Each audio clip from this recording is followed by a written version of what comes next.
welcome back to my page. Today I'm going to be talking about horse safety. So not people safety, because whatever, no, I'm just kidding, but actually horse safety, like things I feel like most people don't think about, because I could go on and on all day about like your safety and don't walk behind a horse, blah, blah, blah, blah, but honestly, personally, I kind of care about the horse more, so let me give you some things that might help you out that maybe you just didn't know. Let's get into it. All right, one of my biggest things is I always, even at night, I have a fly mask on my horses when they're in the trailer, because there's stuff flying around in there that you're not seeing. It really just helps to keep their eyes safe. Sometimes I'll put like some boots on her that have some cushion if we're traveling for far distances, but I always travel with a fly mask on her. Like even if you have windows and stuff that shut, if you have a hay bag in there with your horse is tossing that thing around. There's like a big possibility with that hay bag being right in front of their face that they're gonna get something in their eye. So personally, I think it's really important to travel with a fly mask on at all times. My biggest one, and actually my biggest pet peeve, is I see people riding with boots for long periods of time. I don't put Storm's boots on until right before we're about to race in the arena. I think that they feel that boots offer support, which they don't. What they do is they offer protection for if your horse overreaches,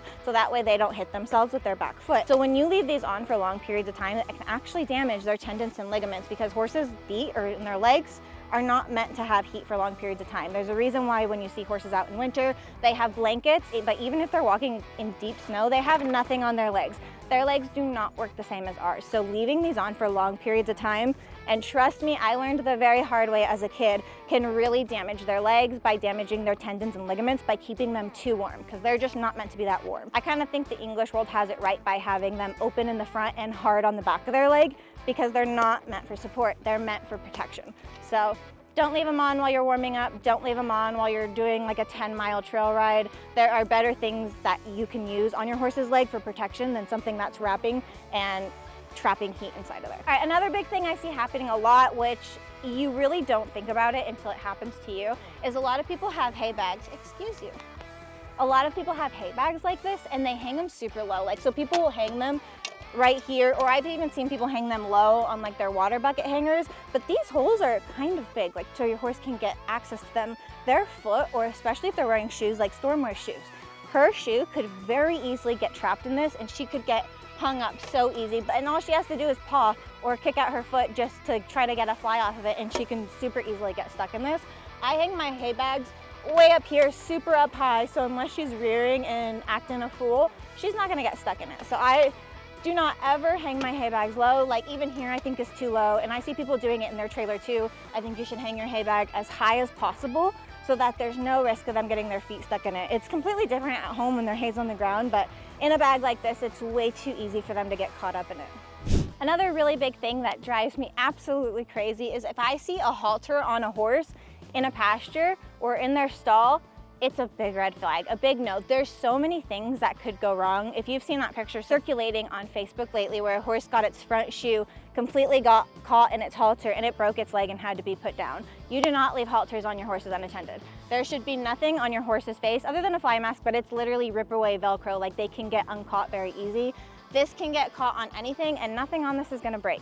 It's either she's gonna break or whatever she's stuck to is gonna break. You never leave your horse unattended with a halter. You take them off and you tie them up somewhere, but if you throw them out in the pasture, just take it off. They might be hard to catch. Maybe work on them a little bit with catching before you throw them out if they're a hard catch, but just don't ever risk it. Your horse's safety is not worth risking. Okay, for my last tip, I'm gonna show you what a good friend of mine, how he taught me to tie my horses, especially horses that like to set back. You wanna tie them in kind of a specific way. Never tie them loose, so you don't want like a ton of length there because then they have more to set back on. But you're gonna take it up, through it, and then go around, and you're gonna end up with the rope on this side.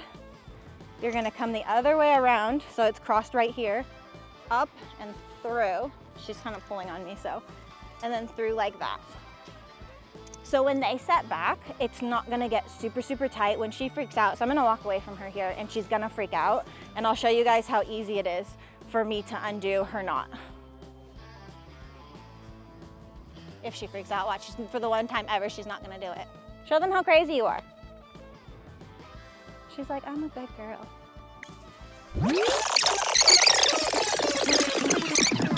Thanks for not helping me at all in this one.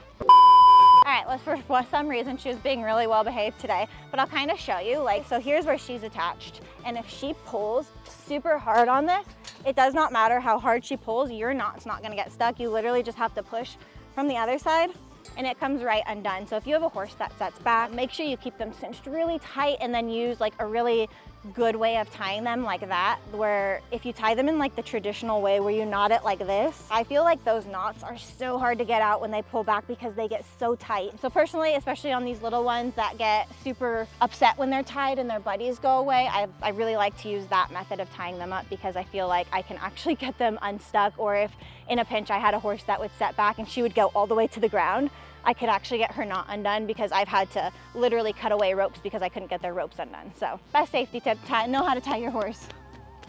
All right guys, as always, thank you so much for coming to my page. I hope you learned something and I hope you can put something into good use and keep your horse safe. I hope you have a wonderful day. Bye.